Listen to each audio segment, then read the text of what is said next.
Para dar continuidade, gostaria de chamar agora ao palco Gláucia Savim. Ela é associada da Bravini, consultora, advogada, ex-procuradora do município de São Paulo e docente, atuando há 31 anos na área pública e privada, principalmente na área ambiental, na qual é especialista com o tema da evolução da legislação ambiental em relação às emissões veiculares. Muito obrigada. Obrigada.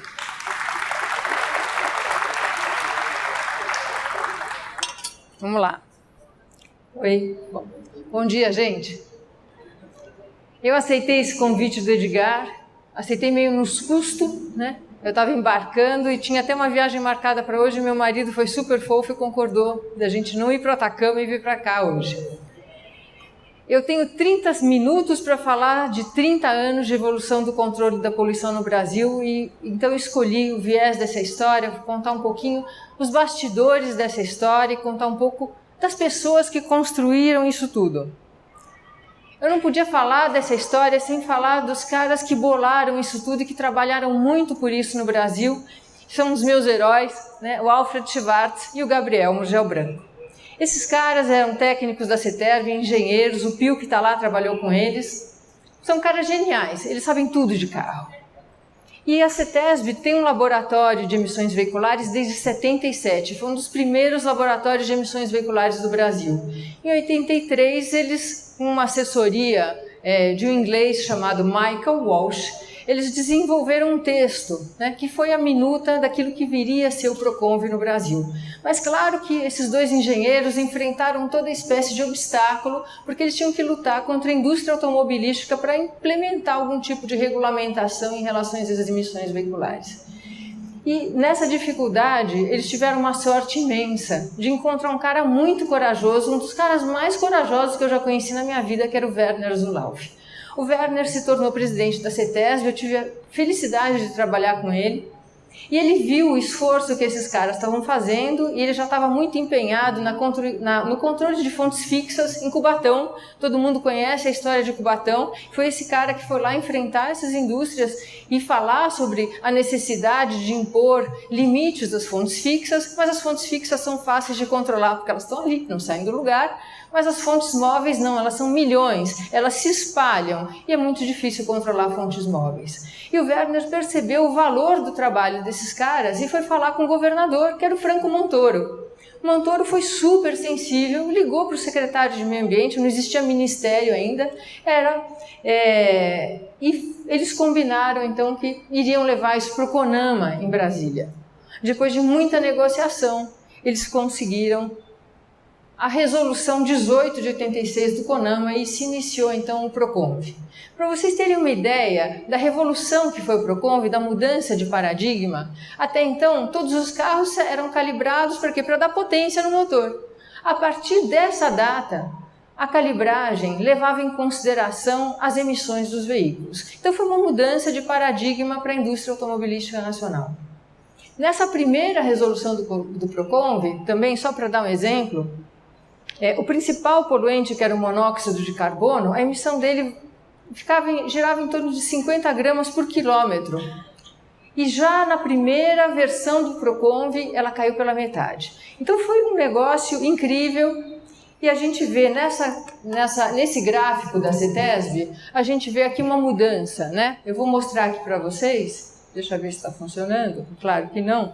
Bom, se a gente olhar aqui o Proconv, nessa década de 90, em que a gente tem o início da implementação do Proconv, a gente vê os padrões de qualidade do ar melhorando. Então a gente vê a condição inadequada, o mar reduzindo em número de dias na cidade de São Paulo. E eu não posso deixar de notar aqui no cantinho, né? A gente está falando aqui em região metropolitana. Aí vocês vão falar, poxa, mas isso é um recorte. Mas é um recorte bastante significativo, porque a região metropolitana de São Paulo, ela tem hoje 15 milhões de veículos. E aí a gente tem um recorte aqui que é interessante, que quando começou aquele programa de inspeção e manutenção em São Paulo, que muita gente tacou pedra, e eu participei desse programa e apanhei junto, mas olha como foi significativo. Na época em que existia a inspeção veicular, Aqui, a melhoria da qualidade do ar da cidade de São Paulo impactou a região metropolitana, porque é a mesma bacia aérea, né? Então a gente vê que o Proconv funcionou muito, ele funciona, né? E ele é baseado em 3 pilares que são importantes e que é legal a gente entender. A certificação dos modelos novos, né? Então é a homologação dos modelos, que é feito em condições normais de condução. A inspeção anual dos veículos em uso, que infelizmente não está acontecendo, mas eu sou uma super defensora da inspeção anual, porque não adianta a gente sair com um veículo super calibrado da fábrica e o proprietário desregular o veículo ou não manter esse veículo, porque a gente não vai ter esse veículo rodando em aquelas condições que foram referenciadas na homologação. E a fiscalização dos veículos em circulação, que é uma outra coisa que não tem nada a ver com a inspeção anual, mas que é fundamental, principalmente porque quando a gente fala na homologação, né, a certificação, que é o primeiro pilar, a gente pensou isso em veículos predominantemente mecânicos. Hoje a gente tem veículos eletrônicos. E esse sistema, ele aprende com o usuário e ele vai se adaptando à forma de dirigir do usuário. Então a calibragem dele muda completamente. A fiscalização dos veículos em circulação é o que permitiu, por exemplo, na Alemanha, que se identificasse, né, o caso do Dieselgate da Amarok. A gente tem algumas fragilidades que a gente vem buscando consertar no Proconv. O primeiro é o controle de fraudes, né? A gente vai falar bastante sobre isso. A omissão quanto à fiscalização e à inspeção, porque sem fiscalizar e sem inspecionar, se o governo não faz a sua parte, o Proconv não funciona. E a questão das emissões evaporativas, que tem tudo a ver com aquilo que a Luciana falou agora, que está relacionada à questão do ozônio. Só para falar do controle de fraudes, a primeira coisa que vem à nossa mente é o caso do Dieselgate. Mas eu não sei se vocês sabem, principalmente a turma mais jovem não deve saber, mas a gente teve um caso muito parecido no Brasil em 95, quando a Fiat lançou o Numile Electronic. Vocês lembram dele? Né? Era um carrinho muito fraquinho, mas que andava para burro. Quem fez a homologação desse carro foi o pessoal da CETESB, né? E o Gabriel mesmo, que foi um dos caras que trabalhou nessa homologação, falou para mim, esse carro não anda. Só que ele tinha um carro com motor V8. E um dia ele estava numa ladeira e o carrinho foi junto, acompanhou ele na ladeira. Ele falou, não é possível, esse carro tem algum negócio. Levaram o carro para a CETESB e aí os técnicos da CETESB verificaram que ele tinha um dispositivo. Ele tinha uma ignição eletrônica, ele não era... e ele tinha uma dupla carburação e ele enganava o teste. Então no teste ele não ligava o segundo carburador. Isso virou um processo, isso foi para o IBAMA aplicou uma multa na Fiat, que era pesada à época. E claro que a Fiat negou e recorreu e foi parar no Ministério Público Federal de Minas Gerais. O procurador fez um TAC com a Fiat. E esse TAC, por uma dessas coisas do destino, veio parar na minha mão. Eu era relatora na Câmara Técnica de Assuntos Jurídicos do CONAMA e fui ler o TAC. O TAC era uma porcaria, porque ele não tinha recall desses veículos, a maior parte dos veículos tinha sido vendido em São Paulo, não tinha compensação para São Paulo, e as compensações ficavam todas em Minas Gerais, o negócio estava meio barato, e eu era da Câmara Técnica, eu fiz um parecer pela não homologação do acordo. A Câmara Técnica inteira votou comigo, a gente negou a homologação desse acordo por unanimidade. Então o caso não foi para o plenário do CONAMA, porque ele parou ali na Câmara Técnica. Esse acordo, então, não ia ser homologado. Mas virou uma confusão, o procurador da República me ligou. Por que a senhora falou que não concorda? Eu falei, olha, está no meu parecer, tá, o senhor dá uma lida. Mas foi pior. Ele me convocou para prestar depoimento no inquérito. Eu tinha 25 anos a menos, era mais atrevida, e eu falei, olha, eu não vou. Ele falou assim, como não vai? Eu falei, não tem dinheiro para ir. Aí o cara ficou bravo. E ele veio para São Paulo. Quando ele falou que vinha para me ouvir, aí liguei para um amigo meu, que era promotor de justiça aqui de São Paulo, que tinha aberto um inquérito sobre o mesmo fato. Falei, Daniel, o cara vai me prender. O Daniel, super corajoso, falou assim, eu vou com você. E foi. Chegou na hora do depoimento, o cara me apertando, e o Daniel uma hora falou, olha, o senhor está sendo impertinente com a moça. Aí ele falou assim, o senhor está preso. Deu voz de prisão para o Daniel. E o Daniel, na mesma hora, falou assim, o senhor também está preso. E deu voz de prisão para o procurador da República, os dois lá com voz de prisão e eu ali no meio. Aí começa a chegar a polícia, procurador, aquela confusão toda, a turma do deixa disso, a gente foi embora. A gente foi embora, eu não fui presa, graças a Deus, mas o acordo acabou saindo. Gente, esse acordo significou uma compensação de R$10 por veículo vendido. Vocês vão de convir comigo que isso não é nada. Ficou de graça. Ao contrário, estimula, né? Uma penalidade dessas estimula o cara a fazer mais mal. Bom, passando agora para o caso da Europa, né? A Universidade de Munique foi quem identificou, né, que a Amarok estava emitindo mais do que ela podia. E o governo de Londres, a prefeitura de Londres, ela então, para identificar o que estava acontecendo, eles lançaram uma iniciativa que chama True. Vocês podem procurar na internet e vocês vão achar nessa True exatamente o Michael Walsh, que foi aqui o consultor que nos ajudou aqui no Brasil a dar início ao Proconv, e do lado dele está sentadinho, bonitinho, o Gabriel, nosso herói. Então eles estão lá ajudando o governo de Londres a descobrir quem é que polui. E aí nesse gráfico a gente vai ver... eles fizeram a identificação, eles fizeram a avaliação de todos os veículos que estavam em circulação, de acordo com o Euro 5 e o Euro 6, e a gente vai encontrar toda a turma aqui. Gente, essa linha laranja é a linha do limite de emissão. O que passa é o que passou, né? Então estava todo mundo descumprindo os limites de emissão. Como é que o cara descumpre o limite de emissão? Gente, a fraude é um negócio fácil hoje, porque o carro é eletrônico. Então o sistema de GPS do carro vê que o carro está ali, na plataforma, ele está rodando para burro, só que ele não sai do lugar. É teste, né? O carro está rodando, mas a direção não muda. É teste. Então o carro identifica que ele está sendo submetido a teste. E aí ele fica bonzinho. Mas na hora em que ele entra nas condições normais de uso, a coisa descamba. Aqui, esse gráfico mostra muito bem, né, essa avaliação em relação ao Euro 2, ao Euro 3, desculpa, a 4, 5 e 6. Então, a linha pontilhada é a linha do limite de emissão. O que passa, aquele cinza, é o que o carro estava emitindo a mais do que aquilo que ele estava homologado. É muito grave essa situação porque ela acaba desacreditando todo o sistema de controle de emissão de poluentes. Então hoje esse é o maior calcanhar de Aquiles que a gente tem. É uma das maiores preocupações de quem trabalha com isso, né? Em razão disso, né, hoje o governo de Londres defende, né, essa fiscalização nas ruas. Então o carro passa por esse sistema e, se for necessário, se ele passar, ele já recebe até um certificado em casa. Olha, você passou, está tudo bem, né? Não precisa fazer a inspeção. Esse é um outro equipamento que você coloca no porta-malas do veículo e você faz uma avaliação do carro. Então ele permite a geração de gráficos, né?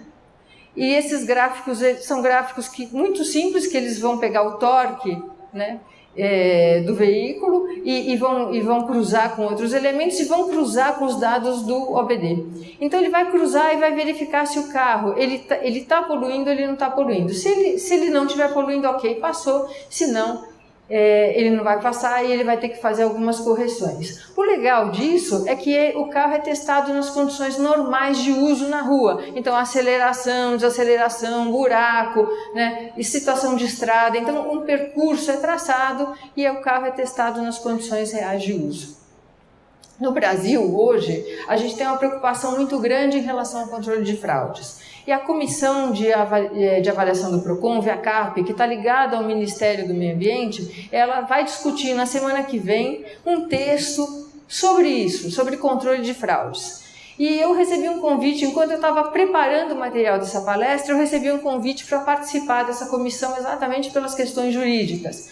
E aí eu entrei em contato com o Edgar e falei: ô Edgar, eu tenho uma proposta de participar, posso participar representando a Bravei? Aí ele falou: claro que pode. Então agora a Bravei tem um assento na CAP. Então a semana que vem a Bravei inaugura mais um posto, né, na nossa luta aqui para combater a poluição.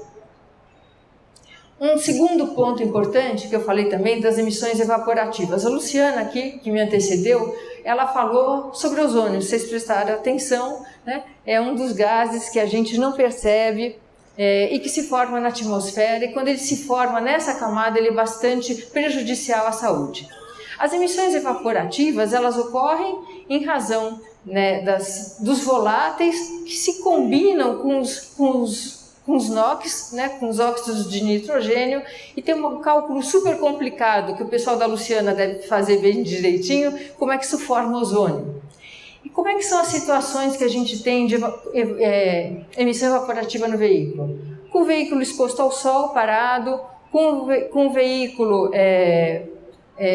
em arranque, algumas situações já estão controladas e já estão previstas na norma. O carro já tem um dispositivo que é um canister que ele consegue recuperar esses vapores, mas o que a gente percebe é o seguinte, vocês vão ver essa curva. Então a emissão do veículo ela vem caindo, mas as emissões no abastecimento elas vão subindo. E essas emissões é que são as responsáveis pela formação de ozônio. Eu quero mostrar para vocês um vídeo. Aqui, ó, é sem nenhum equipamento, nenhum sistema de recuperação de vapores. E aquilo lá é com sistema de recuperação de vapores. Então a gente tem um abastecimento aqui, ó. Aqui são as emissões evaporativas. Isso daqui é um filme que o Gabriel me emprestou. Ele foi feito com infravermelho. Dá para perceber claramente aqui, sem sistema de controle, né, as emissões. Todo mundo viu. Então o que se propõe? O que se propõe é a implementação de um sistema no carro, em adição àquilo que o carro já possui, é um sistema muito simples. Na verdade, para simplificar para vocês, é um sistema de carvão ativado que vai absorvendo esses vapores e vai recuperando esses vapores. Custa $25 por veículo. É um custo marginal, se a gente pensar, é o preço de uma pizza, né? Mas ele reduz drasticamente as emissões evaporativas. Isso não passou despercebido pelo CONAMA. Esse aqui é o projeto do PROCONVI 8, ele vai ser votado agora no dia 28 e 29. Então, para quem não sabe, então essa nova fase do PROCONVI ela equivale ao Euro 6 da Europa, já passou em todas as câmaras técnicas e foi para o plenário, já está na pauta do plenário. Então, a gente acredita que até o fim do mês já esteja aprovado, a gente vai ter o Euro 6, né, que é o PROCONVI 8, e o PROMOT 5, também está na pauta do CONAMA do dia 28 e 29, agora no final do mês. E as emissões evaporativas já estão lá. E eu não sei se vocês lembram que no começo eu falei que no PROCONVI 1 a gente falava em gramas, né, de monóxido de carbono. A gente já fala agora em microgramas. A gente evoluiu bastante no controle de poluição. Opa, pronto. Se a gente for pensar nos veículos que a gente usa hoje no país, né, a gente vê que nós aqui, os elétricos, eu me incluo porque eu sou proprietária de um veículo elétrico, eu sou mais uma maluca, né, como falou o Edgar, que aceitou o desafio de dirigir um veículo elétrico no Brasil, né, a gente não representa nem 1%, não dá nem 1% da frota. Ui, desculpa, eu estou com o gráfico errado. Desculpa. Opa, pronto. A gente não representa nem 1% da frota que existe no Brasil ainda hoje, né? Nós somos muito poucos. O que nós somos é barulhentos. Mas a gente acredita que o PROCONVI vai também nos ajudar em relação a isso. Porque o PROCONVI traz uma novidade, que são os limites de emissão corporativa. O que é isso? O PROCONVI traz uma tabela em que cada montadora vai fazer a soma das emissões dos seus modelos, né? E essa soma leva em consideração o maior nível de emissão para cada um dos poluentes. Então, para continuar vendendo, né, aqueles fósseis que eles não conseguem mais vender na Europa e trazem para cá para tentar assim o último suspiro dos elefantes, eles vão ter que colocar veículo elétrico na parada que não emite nada. Então, nós elétricos vamos acabar viabilizando o último suspiro dos fósseis. Mas eu acho que a gente vai, né, é um fim nobre para eles e a gente vai estar participando disso. E a gente acredita, então, que essa adoção, não só porque vai ter demanda, não só porque todo mundo acha bacana e porque é viável, mas também porque vai ser economicamente viável para as montadoras, vai ser a forma como eles vão conseguir se livrar das porcarias que eles ainda têm por aí. Então, se eles quiserem vender os fósseis aqui como eles fizeram sempre, eles vão ter, né, a sobrevida que sempre aconteceu no Brasil. A gente sempre teve um programa atrasado, um programa defasado em relação à Europa. Então, o que vai acontecer é que eles vão ter que compensar isso vendendo veículo elétrico para para a conta fechar no fim do mês. A Luciana falou um negócio que me toca muito, né? E eu falo aqui do transporte coletivo em São Paulo, vocês já vão ver, a nossa matriz é basicamente diesel. E a Luciana falou de uma coisa que me toca demais, que é o material particulado fino, a partícula 2,5. Gente, não dá, né? Olha, 5% da frota, os ônibus representam 5% da frota da cidade de São Paulo e eles emitem mais de 50% do PM2,5. Não dá. Né? E aí, nesse ano, o pessoal comemorando, né? Puxa, teve uma lei nova em 2017, que maravilha, então agora a gente vai mudar a frota de São Paulo. Foi a maior desgraça, porque essa lei, ela provocou um atraso de 20 anos na substituição da matriz, né, do transporte coletivo de São Paulo. A gente tinha uma lei em 2009 que já obrigava que as empresas de ônibus substituíssem 10% da sua frota por ano. A gente ia chegar em 2018, hoje, com 100% da frota movida a combustíveis não tão degradantes, não tão poluentes. Mas o que aconteceu? O lobby dessas companhias de ônibus, gente, é pouca gente, né? São poucos carros, mas eles têm uma força incrível. E eles foram lá na Câmara e conseguiram empurrar isso mais 20 anos e ninguém percebeu. Eu falei, não é possível, ninguém percebeu. Não, ninguém percebeu e ainda saíram comemorando. O pessoal tem um PR bom, né? A gente tem que contratar esse PR, Edgar, porque o pessoal ainda vendeu como vitória. Eu falei, não é possível, então quanto tempo mais, né, a gente vai ficar aqui, né, respirando esse tipo de ar. Então a frota, né, a gente fala, puxa, transporte coletivo é bom. Transporte coletivo é bom quando não está queimando diesel, né? Uma outra coisa que na Europa se aplica muito é restrição à circulação. Eu sou super contra proibir as coisas, né? Quando eu estava na Secretaria de Meio Ambiente, eu fui contra o rodízio. Eu acho que o papel do governo não é proibir. O papel do governo é fomentar, é indicar o que você deve fazer. Esse é o papel do governo. Esse negócio de proibir as coisas não é comigo. O que eu acho é o seguinte, que poluir tem que custar caro. O cara quer ter um carro que polui muito, ele tem que pagar pra caramba. Pagar pra quem? Pagar pro sistema para que a gente possa custear a saúde, que é o que a Luciana falou ali. O que acontece? Hoje a gente tem ferramentas para isso. A CETESB tem uma rede telemétrica. E o desafio que eu lanço aqui, né, principalmente o pessoal de TI, pessoal que é desenvolvedor, que tem startup, é fazer um link disso com esses aplicativos de trânsito, Waze, Google Maps, e a gente criar zonas de restrição, mas aí o cara vai pagar um pedágio urbano para entrar nessa zona. Ele não vai ser proibido de entrar onde está poluído. Isso é uma coisa dinâmica. Hoje a qualidade do ar está boa? Ótimo, o cara entra. Hoje está ruim, ele não pode agravar essa situação. Se ele quiser agravar, ele vai pagar para chuchu. Então ele vai ser tributado. Dá para fazer? Eu tenho certeza que dá para fazer, né? Eu acho que a gente tem que evoluir e usar a tecnologia a nosso favor. Essa questão de restrição eu não acho legal, porque o cara compra um outro carro e ele entra, que foi o que aconteceu com o rodízio, ou todo mundo acaba se acomodando, né? Eu acho que a pessoa tem que ser conscientizada. E uma forma boa de conscientizar as pessoas é com o bolso. Poluir tem que ser muito caro. Tem que ser muito caro mesmo. E o que eu acho é que a gente que está partindo para a inovação e que a gente que acredita nisso. Outro dia eu estava brincando com o Gabriel, ele foi no meu escritório, a gente estava conversando, eu falei para ele, Gabriel, a gente se aposentou e a gente arrumou mais encrenca, né? É o jeito que a gente economiza em analista, arrumando confusão e briga por aí. E eu entrei para essa associação exatamente por isso, porque eles são briguentos, eles são barulhentos, eu achei super legal. O meu WhatsApp não para, é o dia inteiro, tem, né? Super legal. Porque o pessoal é super ativo. E a gente tem que ocupar espaço. Se a gente acredita nessas ideias de inovação, se a gente acredita que a gente tem que ter um mundo melhor, se a gente acredita que a gente tem que coibir essas emissões, se a gente acredita em tecnologias limpas, a gente precisa ocupar esses espaços. E a Bravei está fazendo isso, né? A gente entrou no MDIC, criamos uma associação, agora vamos para a CAP, e a gente tem que ocupar espaço para levar essa nossa voz, levar essas propostas para outras pessoas que são tão malucas como nós, que resolvem ter um carro elétrico, né? Sem com uma estrutura bastante precária no Brasil. Eu tenho também uma tomada na minha casa, é onde eu ligo meu carro uma vez por semana à noite, né? Então funciona e eu convido vocês a experimentarem essa nova jornada, né, fazendo o que a gente chama de revolução silenciosa. Obrigada a vocês, foi muito legal.